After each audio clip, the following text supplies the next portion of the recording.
आखिर ये one night marriage क्या है? दुबई के शेख कैसे केरला की लड़कियों से एक रात के लिए शादी करते हैं?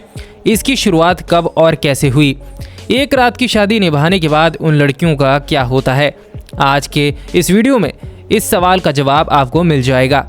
बात करते हैं हम केरला के अंदर चलने वाली एक ऐसी प्रैक्टिस की जिसे आज से नहीं बल्कि 1000 सालों से पहले से किया जा रहा है, जिसके अंदर अरब के शेख केरला आते हैं, यहाँ की लड़कियों को पसंद करते हैं और उनसे शादी कर उन्हें ले जाते हैं।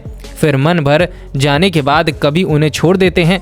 केरला के अंदर इस कल्चर को वन नाइट मैरिज के नाम से जाना जाता है। हिंदुस्तान टाइम्स ने इसके ऊपर एक स्टोरी भी की है, जिसमें उन्होंने खुलासा किया है कि रहाना बेगम नाम की एक लड़की ने अपनी अम्मी से बात करते हुए कहा कि मुबारक हो अम्मी, आपके 17 दामाद हैं। लड़की का दिया हुआ ये स्टेटमेंट काफ़ी डराने वाला लग रहा था।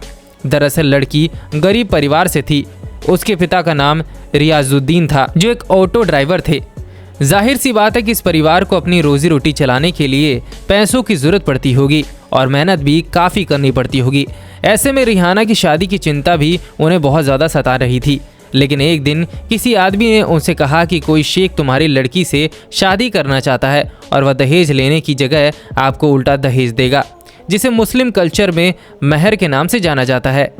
बस फिर क्या था, माँ बाप ने सोचा कि लड़की की शादी आज नहीं तो कल करनी ही पड़ेगी। अगर बिना पैसे खर्च किए लड़की की शादी हो रही है तो इससे अच्छी बात क्या हो सकती है, और लड़की दुबई जाकर यहाँ से अच्छी ज़िंदगी जी पाएगी। बस यही सोचकर रिहाना की 14 साल की उम्र में ही शादी कर दी जाती है। और हैरानी की बात तो यह थी कि ऐसा सिर्फ एक किस्सा नहीं है, बल्कि हिंदुस्तान टाइम्स के जो आंकड़े मिल रहे हैं उसके हिसाब से पूरा केरला में तकरीबन 9000 लड़कियों के साथ ऐसा हो चुका है, जिसमें से कुछ लड़कियों की बहुत कम उम्र में ही डेथ हो गई थी। कुछ लड़कियां मिसिंग है, जिसके बारे में आज तक किसी को पता नहीं चला, और कुछ लड़कियां ऐसी भी हैं जो मजबूरी में अब उसी को अपनी ज़िंदगी समझ बैठी हैं। लेकिन सवाल यह है कि वन नाइट मैरिज क्या है? ये अरब लोगों का इंडिया में आकर किसी लड़की से शादी करना, इस सब की शुरुआत आखिर कैसे हुई? तो ये जानने के लिए हमें थोड़ा इतिहास में पीछे जाना होगा। उस दौरान अरब ट्विटर बिजनेस के सिलसिले में अक्सर केरला आया करता था। अब बिजनेस की वजह से इन्हें इंडिया में कभी 3 दिन तो कभी 3 महीने से ज़्यादा बिताने पड़ जाते थे, और कभी कभी तो 1 साल भी रुकना पड़ जाता था। अब ऐसे में इन लोगों ने अपनी डिज़ायर पूरा करने के लिए वन नाइट मैरिज की शुरुआत कर दी, जिसमें गरीब परिवार की लड़कियों को चुना जाता था और उनसे शादी की जाती थी। और जब उनका काम पूरा हो जाता था तो उनमें से कुछ लोग लड़की को प्रेग्नेंट करके यहीं छोड़ जाते थे, और जिन लोगों को लड़की ज़्यादा पसंद आ जाती थी उसे कतर, ओमान या दुबई जैसी जगहों पर ले जाते थे। और ये सब तब से लेकर आज तक तकरीबन 1000 साल से भी ज़्यादा से चल रहा है। अब केरल के अंदर इसी काम को कराने के लिए अलग अलग ब्रोकर्स तैयार हो गए हैं, जो ये डिसाइड करते हैं कि किस अरबी शेख से किस लड़की की शादी करानी है।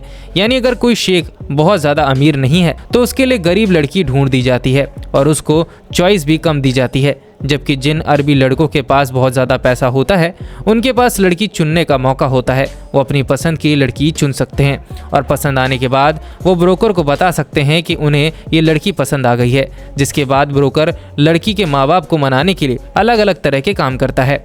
अब ऐसे में जो माँ बाप लालची होते हैं, या ये भी कह सकते हैं कि जो लड़की गरीब परिवार से होती है, जिनके घर में खाने पीने की दिक्कत है, उन लोगों को ऐसा फैसला लेने में ज़्यादा देर नहीं लगती और वह शादी के लिए राज़ी हो जाते हैं। लेकिन जब माँ बाप शादी के लिए राज़ी नहीं होते तो लड़की के रिश्तेदारों को बहकाया जाता है और उन्हें पैसे का लालच दे दिया जाता है, जिसकी वजह से पूरी फैमिली मिलकर लड़की और उसके माँ बाप पर प्रेशर बनाने लग जाती है कि तुम्हें शेख से शादी कर लेनी चाहिए। अब यहाँ अरबी लड़का ज़रूर बोल रहे हैं, लेकिन इसका मतलब ये नहीं है कि उम्र 20 से 30 साल रहती होगी।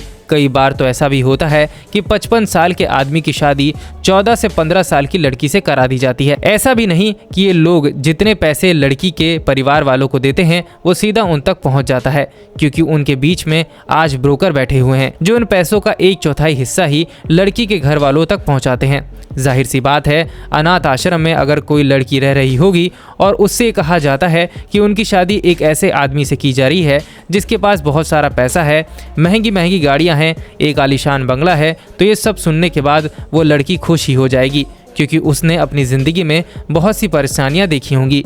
लेकिन इसके आगे की हकीकत उस लड़की को नहीं बताई जाती और धोखे से उनकी शादी करा दी जाती है, जिसके बाद लड़कियों की ज़िंदगी नर्क बन जाती है। अब ये काम इतनी सफाई से किया जा रहा है कि ये ब्रोकर जो शेख की लड़कियों से शादी करा देते हैं तो उसका एक लीगल सर्टिफिकेट भी खुद ही तैयार करवा लेते हैं।